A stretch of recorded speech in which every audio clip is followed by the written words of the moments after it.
もうそういう宮島さんとのコンビネーションが次の1962年切腹で、また再現されて、ある意味ではこれが決定的に宮島キャメラマンと小林監督のその美意識が結集した作品じゃないかと思うんですよね。両方の持ってる時代に対するある悲劇的な気分っていうのがね、ものすごく画面にあってて、これ1960年っていう安保闘争直後のある意味では日本のこう政治の季節の中にねあって、どっかでやっぱり政治が人間を救わないっていう絶望がね、僕らにも生まれてましたし、この切腹を見た時にこの知事はなるこの浪人のね、持ってるこう悲劇的な最後っていうのはどっかで僕は映画監督がこうやって切り死にするのかと思うぐらいラストシーンは印象にありましたですけどね。でもね、写真は、僕の写真としてはやっぱり一番密度の濃い写真じゃないですかね。それと意識的にも美というものに対してこう凝縮した、中にはやっぱり愛津先生の影響っていうのは随分出てるんじゃないかって気がしますね。僕はもうそういう意味で小林さんの一番なんていうのかな、監督としての整理、それから宇宙とかね、世界観っていうのが本当に一つに見えるというふうに思いましたですね。特になんて言いますか、あれはいい家に切り込むわけですね。いい家の門をボカンとお作りになって門を作られるっていうこの美術的なセンスが溝口健二以来のスペクタクルが始められたなと思いましたし、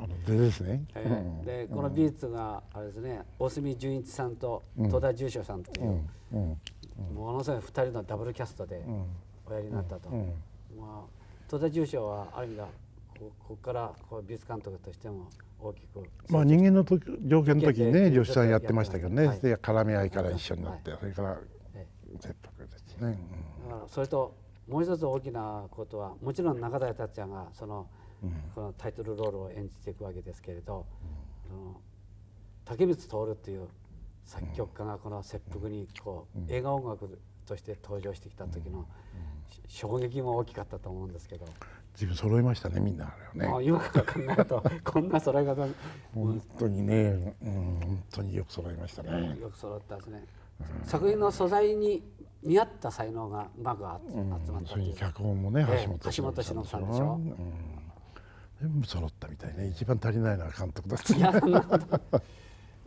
もう僕は竹光徹にね、この映画の音楽をつけるときに彼のその創作的な苦しみを聞いたことありますけど、その浪人の中台達也がこう障子を開けて座るというところにすごい音楽的な興奮があったって言うんですよね。そこ音楽つけたいって言うんですね。ところがその行動が15秒だった。15秒の音楽がいると思ったってね。その時に竹光はね、今までの従前のね西洋音楽の音の出し方ではとっても追っつかないと。で彼はあそこで初めてビアのね断言が出てくるわけですけど、いやもう音楽を聴いた時震え上がりましたけどね。あれは相当衝撃的だったでしょうね。だから当時の渦政の監督連中はやっぱりあれには驚いたみたいですね、音にはね。それと何よりも今までその溝口健二あるいは山中貞夫がやってきた時代劇と、それからその他森一清さんや稲垣浩さんがお作りになった時代劇活劇っていうものの、そのどっちの拉致にも入らないね、拉致外の僕はやっぱりスタイルで登場したと思うんですよね。あの時は確か黒沢さんが椿三十郎か用心棒かなんか撮ってたんで、あれにないものを黒沢さんに対する挑戦なんで、ある意味では挑戦だったわけですよね。だから木下さんがよく言ってました、あれはそうだねっつって俺木下さんがあれ気に入らないですね。本を見てグロテスクだったんですか。残酷なことを、あれはみんな裏の話だよっつって、あんなの表出すのとんでもないっつってね、僕の写真見てくれなかった。それでね、六本木のパパがいたでしょ、一周忌の時に一緒にバッとぶつかったんですよね。その後ろでこう肩叩くんですよ。ふっとした木下さんがいる。昨日テレビで見たよそうですか。いい写真ねやっぱり木下さんはすごい映画っていうのは省略だという、お考えだから、まともに人間の世界を見せるのは愚の骨頂だっていうところが終わりだったですからね。いや事実僕もやっぱり竹光でその石浜君が腹切るっていうところを見た時にはもう本当にこれ目を向けたらこの監督に負けると思って見返しましたけど、これカンヌで上映された時もすごいスキャンダル巻き起こしたでしょ。そっとした人がいたんじゃないんですか。もうやっぱりピューピューって振り抜きましたね。部員が出たんです。部員が出た。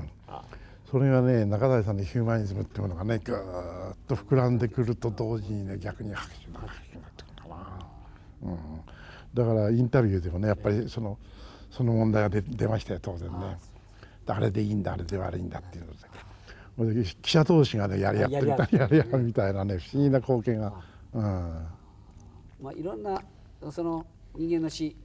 まあいろんな描写はあったと思うんですけど、あそこまでやっぱりね死ぬっていうこと、そのために生っていうのはどのくらいの量を持ってるかっていうのをね、こうまともにねおやりになった時で、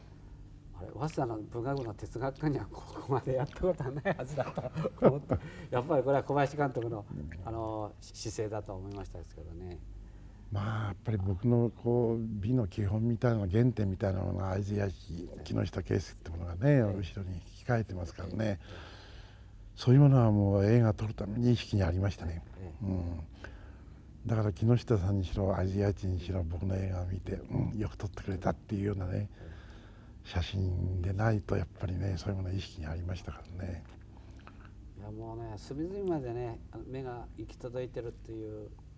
もう障子の3をフレームにどのぐらい入れるかっていうところまでね、こう見えるような気がしましたし、瓦ね、瓦とか、いやもう本当にうっとりとした映画です。あれも残酷だったけど本当にうっとりとさせる映画だったと思います。竹光のねお腹を刺すところね、どうしてもさせないんですよ。いろいろ考えても、僕はめったにお酒飲まないんだけどね、その日はねお酒飲みに行って酔っ払って挙句に書いたらふっと浮かんだんですよ。やっぱりね体をバッと持ちかければねきっかけがつかめるんじゃないかっていう、それをきっかけにコンテがスーッとできたんですね。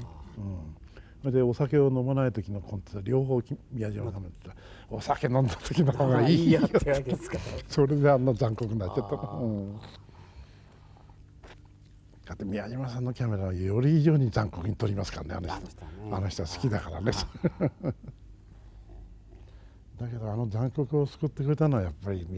竹光さんの音楽ですね。清烈なる透明な音色ですね。ビア切腹の時に入るねビア愛嬌のねあるビア入るでしょ。あれがやっぱり救ってくれましたよね。竹光は映画で西洋音楽に日本の楽器がどうやって併存するかという問題に直面したと思うんですよね。ビアの持ってるそのチューンといいますかね、音階と西洋音楽の楽器の音階と違いますからね、それをこう両方どうやって存立するかっていうのはある意味では彼の音楽のものすごい問題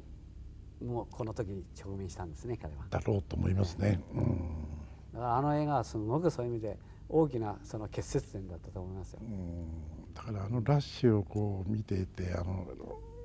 映像の拡張とかいわゆるこう人物の佇まいとかそういうものを全部こう見てるうちにやっぱりバーンとビアでいこうっていうふうに決まったんじゃないかと思いますね。